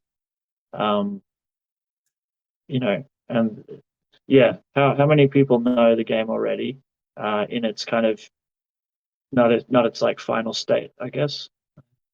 Yeah, I think, does that answer your question? Hopefully I've answered that. Yeah, no, I like it, and like that's the response. Like for those who, I guess I've had the conversation with whether it's on this platform, in real life, at events, online. Like that's for those who are in the middle, or like this might be their first like realization or seeing this thing being a. I wouldn't say it's a problem. I just think that it's something that you need to consider. Like these are things that are going out there. You've got these big fish out there. So even though I don't like I don't have the perfect answer, I'm allowed to have my opinions on it. Like I'm allowed to talk and ask you about yours. I'm not saying it's something that should be gone, but I think that you hit the nail on the head. Like the community people say that Dark Souls is going to get board game. Like I have played those games, all of those games, and they're fantastic. They're for masochists of all walks of life, which is great. But the thing is, it's like they told me they could advertise that in any space and tell me it's hitting shelves the same day the Kickstarter would have been going live, and I'd still would have gone out. I haven't bought it. I think honestly, I had that feeling of like, why is it going to Kickstarter? And now it's like it's hard to get. That's what I was told after the campaign was over. Oh yeah, they've shipped out everything, and now it's hard to get. It's probably easier now because the Kickstarter campaign's been done for a while, but it doesn't make sense to me. It's like these guys would make hundreds of thousands, if not more, from that because it's a massive thing. So leaning on like a community that you've already leaned on to make a bunch of games. And again, it's not a bad thing. Like business wise, it makes a lot of sense. But I just think it muddies the water for the intent of what it's for. Like it for crowdfunding for something that isn't possible without it. That's my understanding anyway, and the way that I perceive it. Again, maybe right, maybe wrong. I don't know. But it confuses me.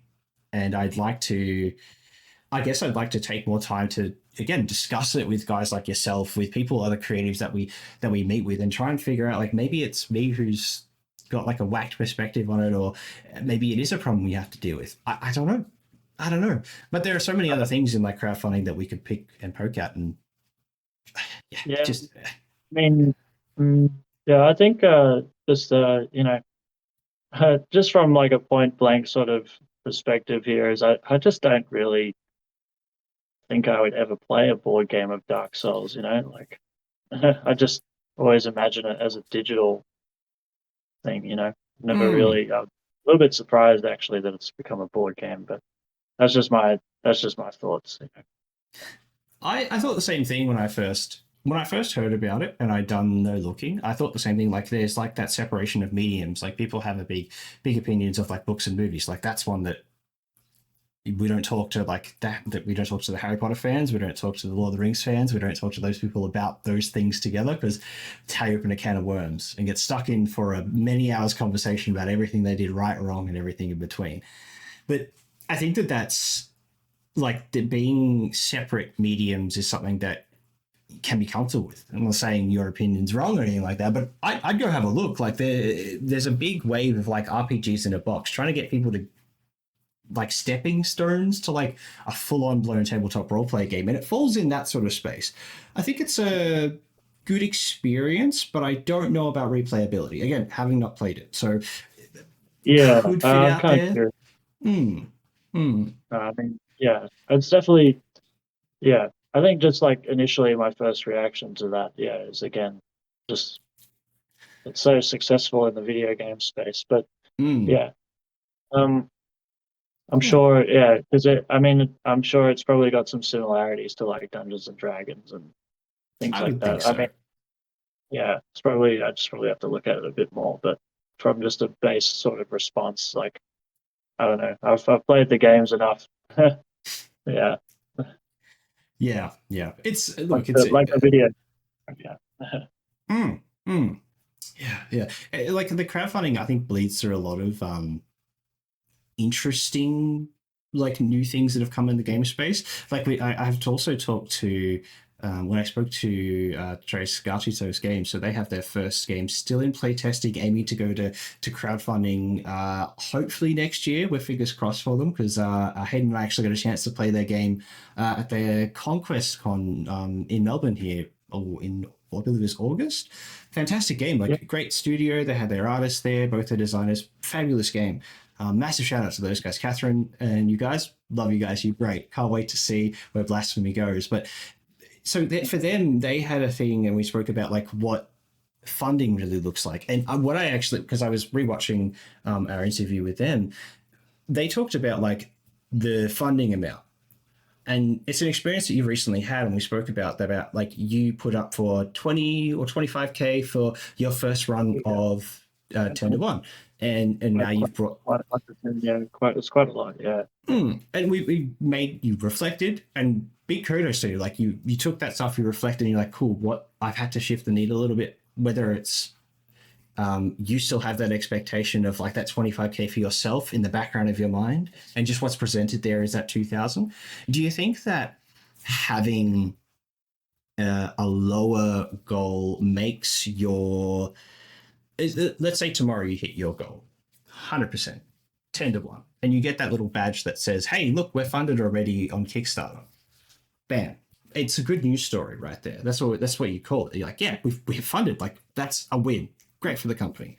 Do you think that people who take that system and say, we're going to put our funding goal to be as low as possible so we can hit that right away, and then we've got that good news story so for, say, after the first day or two of our campaign, the other 28 days or whatever we've got left, it's all about like pushing out that good news story, and it bumps us up in the crowdfunding space. So I guess abusing the systems, and I call it abusing, but probably there's a better word for it, like using the systems that are there to pump up through crowdfunding like they do for search engine optimization. Do you think that that's a problem with there? Do you have not a problem? Just general thoughts on that. Um, I don't know. I've never really thought of it like that, but definitely I have been made aware that you know the crowdfunding, the campaigns that reach their funding goal relatively quickly usually get um yeah, they get like the top spots in the searching and on the Mm, Kickstarter.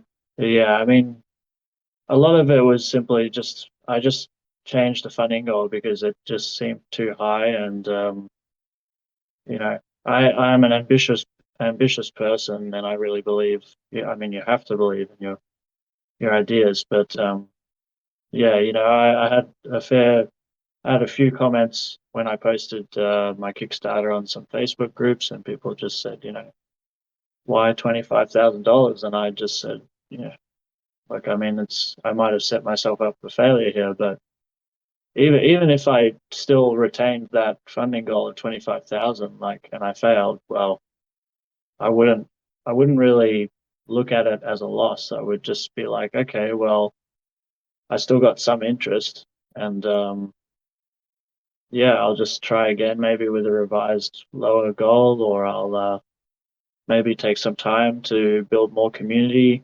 Um, Try to really think carefully about why it didn't reach that goal. So far it's going very well now. Like I think it's at like 60% funding or 65%. yeah, that's Still great. 24 days to go. Yeah, Killing it out there, man. That's awesome. That's great to hear. yeah. Uh, Yeah. Thanks You, to it. Yeah. yeah, look, man, it's like it doesn't matter like when, how you get there. Like setting yourself a goal for however you set it, and then reaching it. Like doesn't matter if, I guess, if it's not the one that you initially set out for, but you've realigned yourself to something that is, I guess, what you call achievable, and you're still hitting that goal. Like that's still gotta feel great. It's still good. Like you get out there with exactly what you needed to do to get off the ground, and you already got that retail space a little bit opened up as well. Like it can only get, I guess, up and up from here. Yeah. Yeah, I mean, yeah, I just have to ensure that yeah, I make sure I'm reaching out and seeing how retailers are going still, and just being in contact with those people. I can't. It's not just it's a long-term thing. Not a set Um, and forget kind of deal for but you. yeah, I mean, you just got to really. I would just have to make sure I'm committing to, you know, being reliable and like consistent with communication and things like that. Because Yeah. I just otherwise it wouldn't work, and like yeah, the game wouldn't be selling if I wasn't trying to be persistent, Yeah, going and knocking on determined. doors is really helpful. Going to walk into offices and stuff, like you mentioned before, that helps a lot too. Yeah, yeah. I mean, I was like, well, what's the easiest way for them to see the game, and what's the fastest way for me to communicate it?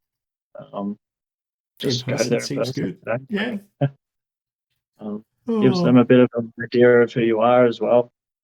Everything, it's very easy to just write emails and then nothing really happens. Especially if you have the availability to get to them via reasonable transport. Yeah, yeah, yeah. I would agree. I would agree. The community is one of those things that keeps coming up, and I want to. I guess like you don't have to share all your secrets. not asking for like all the hot tips and tricks for everyone to get out there and make their 100,000 followers, subscribers, whatever they want. Because I know that you have those tucked away somewhere. You just waiting for the right time for it to come out. I know. But I guess like, what's your plan for growing? Like, where are you going to go? Where are you looking at? Are there certain activities you've been throwing around in your mind? What are your plans? That's yeah, interesting actually. It's a bit out there, but last night, like, I went out and I just put free copies of my game on, like, at the bus stops. I literally just put my copies down on the benches and I put some paper on it that said, "Hey, here's a free game." Like, I did a proper designed, like, leaflet. I'm not just going to put a piece of paper with handwriting on it. That would look a bit weird. Mm-hmm. But I just put 10 copies out at random bus stops around, like, South Canberra. I feel like doing those sort of, you know, they're pretty unorthodox sort of strategies for trying to create some kind of community there. But that's not the direct ways that, generally speaking, I would, be trying to make communities, or build on communities or join communities. A lot of it comes from playtesting groups or conventions, just like Conquest Con that you mentioned in Melbourne. Yep. Actually, I presented this game in CanCon last year around January, February, I think it was. And yeah, like, it's actually crazy, just the connections that you build just from simply showing the game quickly, and people go and talk about it to their friends. Uh, they buy a copy or they order more copies because they want to get it for a gift. This game, like, is really, its size is what also kind of helps it to be that, like, an easy gift. I wanted it to be that. I wanted it to be affordable.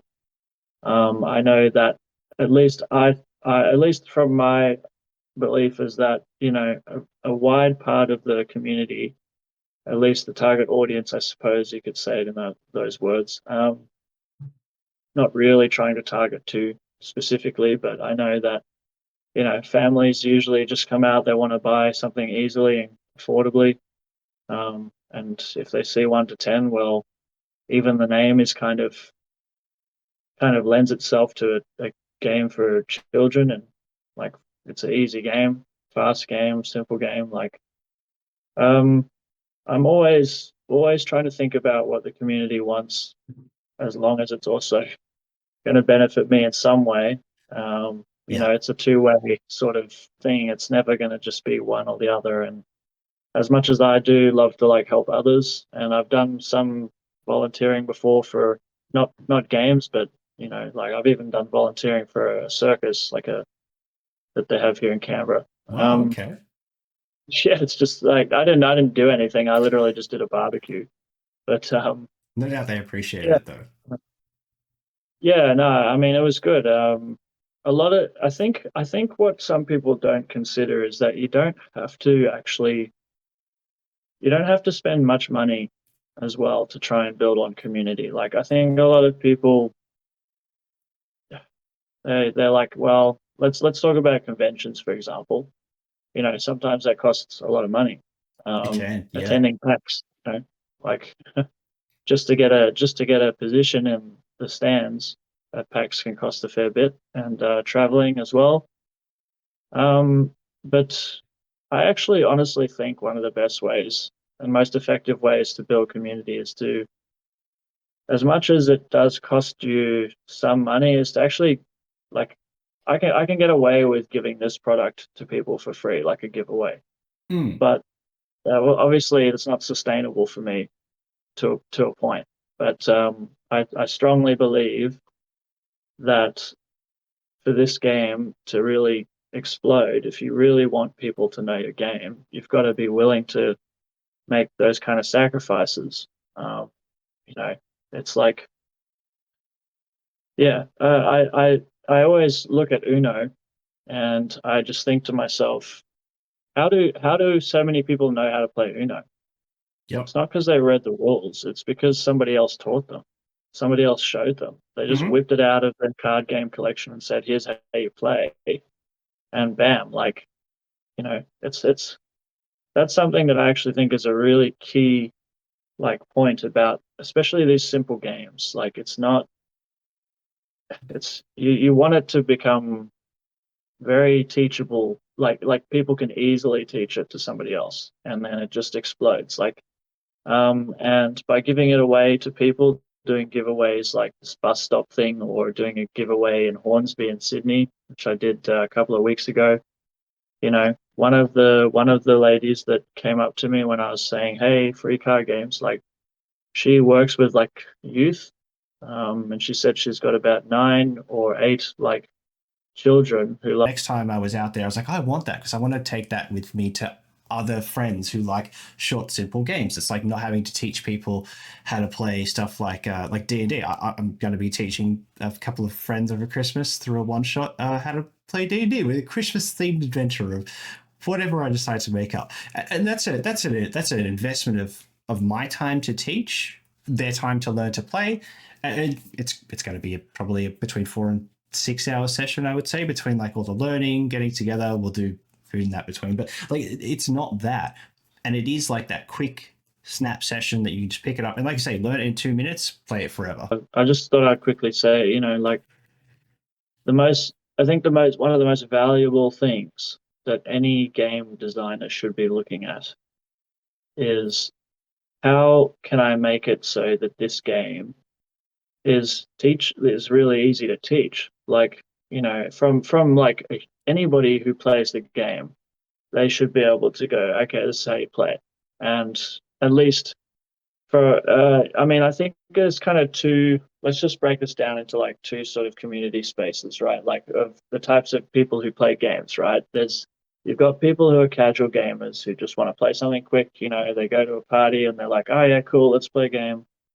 They're not gathering up to play, Dungeons and Dragons, or as you mentioned, like Call of Cthulhu. Like there's that's like another group of the community, I reckon, and it's Mm. like they're really into the hardcore games. They're dedicated and they want to spend time going into details. And they have games where you have characters and you can really build your own characters in those games. And I mean, that's just like the RPG sort of style games. But there's other Yeah. games that are also, you know, um, yeah, it's one of the most valuable things is like how many times can you, or how many opportunities can you create for people to teach the game? I think that's what I was trying to say. Yeah. Because other people teaching your game is like one of the most valuable things.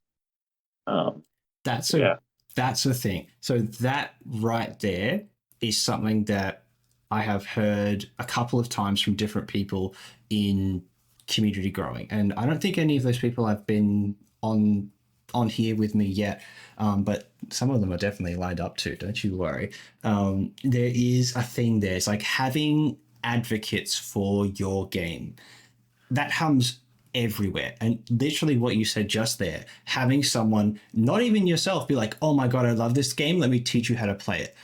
That right there, yeah, that is like the golden goose of what you get when you have something that just works. Like I asked you before, like, how did you know? How did you know your game was ready? And when I think that's one of those big flags that a lot of people, it sits there yeah, subconsciously, but when they have people advocating for their games, excited about their stuff, wanting to bring their friends in, like I bet that 90, maybe even more percent of people who buy a board game is not because they want to own it, but because they want to play it and share it and bring it to other people as well. And that may be like my own perspective of that percentage, but that's how I've bought the majority of the games that I have played. Like I'm like, yes, I played with this group of friends. I want to play with that group of friends and that group of friends. And I want to take it to this person, or I want to bring this part of creative piece to somebody else that I have.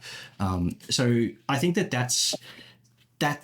little snippet of like advocacy for your stuff. I think that's so overwhelming and yet underspoken about. yeah. Well, yeah. I think what was I going to say? So this is actually, Hayden brought this question up in the messages. He's like, how did you know that the kids enjoyed the game or they wanted to play it? Something along those lines. Hmm. Well, there's a great answer. is for when the kids start trying to teach the other kids. Like that's literally what was happening. Um, and I remember like when I would sit down with the children at work and the school care, and I'd just pull out the game, and their friends would be like, "What's that?" And then one of the kids would actually say it instead of me, and I'm like, "Yeah, that's that's awesome. You know, this is this is what I really wanted is to have for the kids to be excited about something new and different. Because we were playing other card games all the time, and just There's yeah, only so much you can get out of the same card game, and like it's I think that your game sort of falls into or could fall into that space as well. Like you'll play it with every single group that you have. It won't come out every single time, but every time, every once in a while, I'm like, yeah, we'll have a quick spin on 1 to 10, like a quick spin at Uno. There's a lot of those games that fall into that space. And you separated out like the tabletop gamers into those two communities. And I do agree that there are some people who sit in one camp or the other, but I would say that there are a lot of us, myself included, who do fit on both sides of the camp. And like where you're at and what you have time for, the mental energy for, like you've just been out for a long day, you just want a quick game or something, you got friends around. There's like the time, effort, and energy, but also like the willingness to even engage with those games to begin with, which is sort of why they could be split out to two completely different camps. But yeah, I think that there's yeah, the advocacy part of it, regardless of whether it's short, long, whatever, like massive thing. One of the spaces for advocacy that we've looked at, and something that I want to, I guess, pick your brain whether you've had any experiences with. I think you had one reviewer that you were talking to, and I had their name. It was Board Game Addict in the UK, and you sent them out a deluxe copy of your game. yeah. Fantastic. He's That's funny. He's the only one with a copy of that. There's nobody else at the moment except for myself. So of course, Yeah. Wow. um, Yeah. So that avenue of like advocacy, people talking about your games, you said that you really respected his honest opinion. He gave you a 7 out of 10, I believe. And do you think that that's a good avenue? So if you had like say a list of 50 reviewers that you could go through, check out how they do their stuff, what avenues they do, and be like, oh, where do I want to sort of see myself in the social space? Rowing without, even though you're doing your part by providing a game, no doubt, because that's a costing for you. You no doubt paid for shipping to get it across to that person. Like that's your investment into that part of it. And then they make a space for you that helps you grow. Is that something that you guys would think is something that a lot of creatives should look down the avenue of? oh yeah. I mean, to be honest, like I really think that they should anybody should be heavily considering getting people to review the game. You know, especially with you know a significant following count, like a significant audience behind them. But Mm, even if they don't have a big following, it's not. It's more about you know this was one of the greatest marketing statements that you know I was ever told by someone, and it was basically just you know show everyone, tell everyone, and anyone. Um, So it doesn't matter if somebody has a huge following. It's just it. What matters is just telling somebody and doing that on repeat. Like so, if there's lots of ways to go about doing that. Like you can just walk around in the street and you know give the game away, or you can pay people. You can offer that you know as part of a return for the money. They actually take the time to look at the game, understand it, and then provide you know a more in-depth view that you know most majority of people won't really do. They'll probably just click a button and say, "Oh, it's like 8 out of 10" or whatever. You know, they're not going to write like a full because a lot of people there are a lot of people that look for those in-depth reviews, yeah. but there are also a lot of people that don't. Like I actually suspect that if a card game at least maybe a card game could get away with this, but like some card games, like even if my card game didn't get reviewed, you know, very highly, Mm, even if it had 5 out of 10 or 6 out of 10 consistently, I genuinely think that it's more still about how many people know the game. And majority of the people are not going to go on Board Game Geek and just be like, oh, this game's badly rated, so I'm not going to bother buying it, even though it's like 15 or $20. $25, whatever. Um, it's yeah, I don't know. Maybe maybe that statement, like I think I'll just leave it at that, like that view, I guess. That's at least how I see it from this sort of level. Maybe if I really sat down and thought even more carefully about it, I could get into it a bit deeper about why I believe those things. But I think just general observation is that's what I am looking at. Is it's like my approach is just to try and tell everyone and anyone really, and it doesn't matter if people say no because not everyone says no, and it's the same with vice versa. Yes, not everyone says yes. Um, What I like, yeah, and what I find interesting about that is the telling everyone. Like you say, it's not about like just the words telling. Like it's not what's written on the tin. I think is more what I mean. So like you're talking about getting people out there to physically go out and tell everyone, but you can also get other people to start doing that. And you're already telling them about it because you're like, hey, you should also talk about this. And like the extra steps that go into it, sure, you can muddy the water as much as you like, but it's just the amount of people that see it. It's like when a terrible movie comes out or a fantastic movie comes out, everyone knows about it, yeah, not because it's the best thing in the world or the worst thing in the world, but it's distinct enough in what it does. And like people know about it because of the highs and the lows or something in the middle, or like we talked about the advocates for like books and movies. Like it doesn't, they hate the things that they hate about it, they love the things they love about it, but they're still talking about it, they're still bringing it to other people. So I think that that's probably one of the big power pieces that I see that comes from like having these independent reviewers. Because I mean, let me draw you a parallel. I just talked about films. When was the last time that you took a proper film critic's review seriously about a film that you wanted to see? yeah, yeah. It's such a good point, man. Yep. Exactly. Like you already know the answer to that. I think it's just I It haven't, it you felt know. like a loaded question when it spiraled into my brain. I'm like, but if I asked myself that, it would be 2 decades, maybe more. I couldn't tell you, but like I guarantee that if there's something out there around something that I've liked and I'm not quite sure about, I don't do teasers or anything like that. I don't watch trailers, but I would watch someone's like spoiler-free review of like how it's constructed, the like for TV shows, actor choice, true to the source material if it is based on something like that. Like there are lots of things that I do to find out about this thing, even though I don't do to the extent of like trailers, reviews, spoiling things and all that stuff. And I think games might fall in that same thing. But I think also if someone goes to Kickstarter and they only see what you say about your game, is there any validity in that? I mean, sure there is. You've done your playtesting and all that, but it only goes so far. Having someone else sit in that space and be like, what they're saying, I agree with.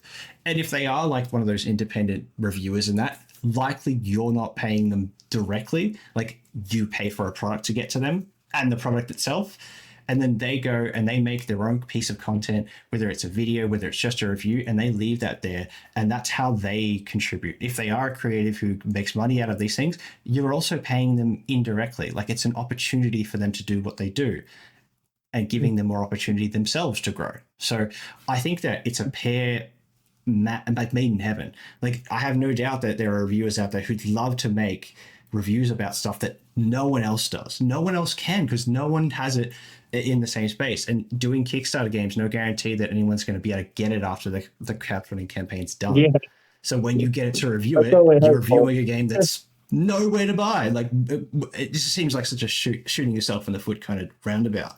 I just don't get it. So yeah, look, I think it's great. I think it's a really good idea to do early when you've got something that you can send to someone who can get voices like out there. So you've got not just you, you've got other people out there. Because once it's out there, it can be liked, it can be shared, it can be thrown into your Kickstarter campaign. Like getting out there and just having people talking about what you're doing. Massive piece.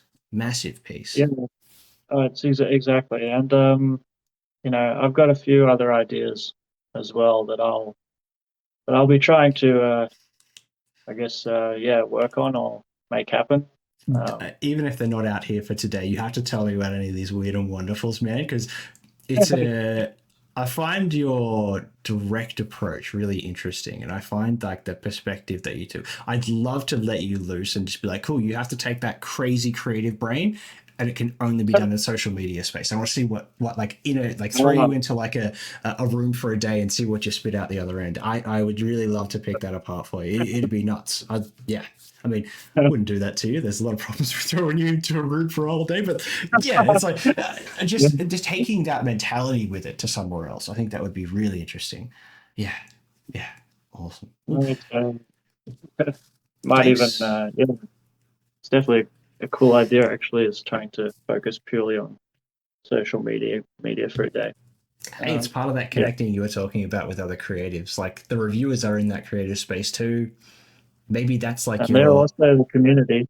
they are that they're gonna buy games. They're 100% gonna buy games. Like they're gonna kickstart stuff. They're gonna crowdfund. They're gonna go out and buy it. Absolutely, you wouldn't review stuff that you hated. So especially as an Yeah. independent, like you might not like the game, but like tabletop games as a general, like you're reviewing stuff that you have a passion for that you really enjoy.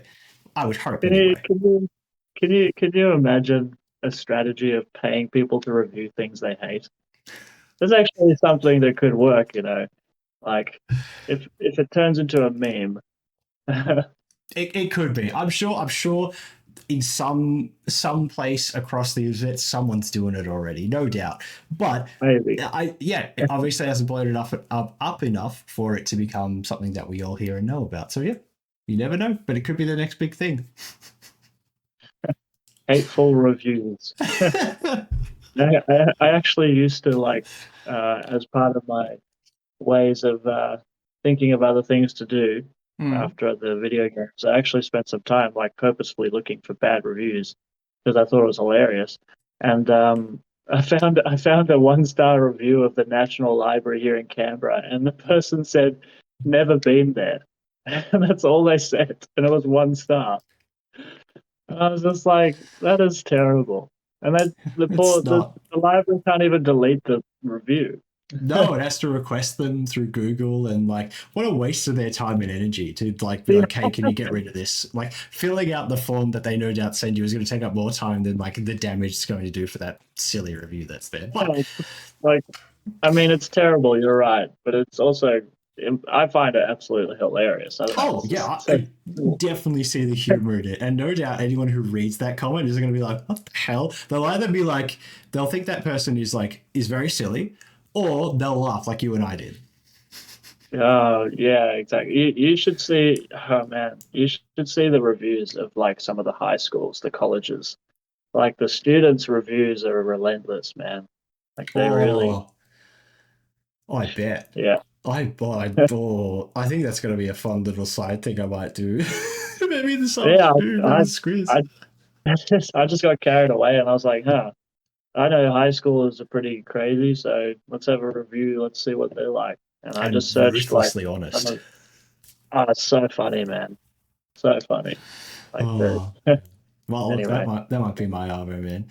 Well, thank you so much for jumping on today, man. It's been a while, yeah, just over an hour and a bit of this to go through, and I can understand like having so much to do with 1 to 0 at the moment. Like, appreciate your time so much, man. So I'm going to keep an eye on it myself. And look, we have also mentioned to people that we might be doing return visits. So maybe after you've made your first couple of $1 million with 1 to 0, you'll come back and tell us how you did it. Uh, uh, I don't know. I have a lot of faith in 1 to 10, but yeah.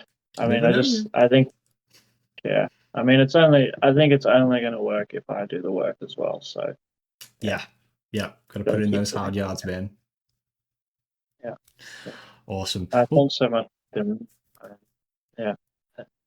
awesome. Well, thank you all so much for joining us again today for our fourth installment of our independent designer podcast discussion around all things tabletop, crowdfunding, playtesting, the questions you might have. Hope you learned something today. I'd like to thank Aiden again for jumping along. Thanks, man. Is there anything you'd like to shout out before we drop this one out? Well, I just want to say a big thank you to you, Dylan, Oh, and also to Aiden from Indiverse. Indiverse. Yeah, like it just wouldn't be the same. I don't, like, I genuinely believe that you and Hayden as well. Like, kind of kept me motivated. You know, you just the work you guys are doing and the advocating that you're doing for independent gamers is pretty amazing. And yeah, it's very grateful to have this opportunity to do this interview with you. Yeah. That's half the reason why we do it, man. It's to get awareness out there for people much like yourself. You don't have to be 100,000, 10,000, $1,000 business to, have an experience that can be shared by somebody else, and hopefully someone learns something. And if maybe you've given someone that little nugget of information that might make them make a different decision, might turn them on a different path, and that could be great for them. And that's kind of what we're hoping to do. Just give people enough information, access to this stuff without it being like, oh, I'm just going to go to one forum and talk to one person. Like, well, I'd love to have people from all over the world at all different stages of their creative careers, and just talk about this stuff, because there's no harm in it. At worst, maybe it's entertaining and we have a conversation about tabletop games. Like, not a bad thing. Not a bad thing. So yeah, look, I appreciate it, man. It's heartwarming to hear that you guys like appreciate. Like, I hear it every time we talk to people at events, and not to pat ourselves on the back or anything, but like, I think it's because this industry has needed, like, people in the indie space have needed something like this for so long, and it just hasn't been either done right, or it's just not. Yeah, it hasn't panned out. I don't know, but yeah, we are definitely going to do our darndest to get this thing to be exactly what it needs to, what we think the industry needs, whether or not we bring it or not. Hopefully, maybe it sets someone else on the right path to doing it. Yeah. Well, I mean, who knows? Who knows what the future holds, really? But that's it, man. I think That's it. the work you guys are doing is very positive and very good. You know what you're doing. I think there's not a lot of people doing it. So Yeah. Unfortunately, yeah. Which, yeah. Look, we're changing it. We're making the change we want to see, which is that's what we want to do. Yeah, awesome. Well, thank you again so much, man, and thank you for tuning in today. We'll catch you next time, and enjoy the rest of your day.